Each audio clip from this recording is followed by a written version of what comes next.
भोंदूगिरीच्या घटनांचा पर्दाफाश करणाऱ्या महाराष्ट्र एप्स्टीन फाईल या चित्रपटात दीपाली सय्यद यांनी साकारलेल्या व्यक्तिरेखेचा फर्स्ट लुक प्रदर्शित होताच या सिनेमाला विरोध होऊ लागला।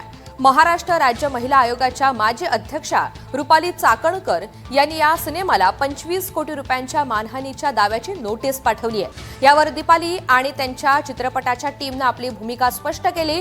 महाराष्ट्र एप्स्टीन फाइल्सचे दिग्दर्शक स्वरूप सावंत, निर्माते देवेंद्र भट, कथालेखक सागर जैन, कथा पटकथा लेखक संजय नवगिरे आदी मंडळींनी पत्रकार परिषदेमध्ये आपली बाजू मांडली।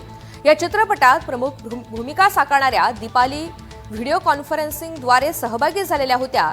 त्या म्हणाल्यात की आमच्यावरती 25 कोटी रुपयांचा दावा ठोकण्यात आलाय।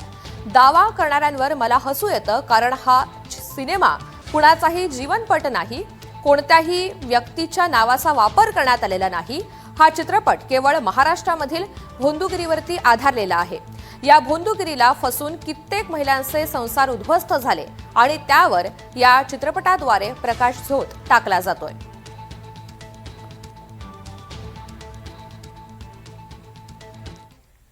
मुख्यमंत्री देवेंद्र फडणवीस आज पुण्यामध्ये पालखीचं दर्शन घेणार आहेत। नागरिकांना त्रास होऊ नये म्हणून रात्री 10 वाजता मुख्यमंत्री देवेंद्र फडणवीस हे दर्शनासाठी पोहोचणार आहेत।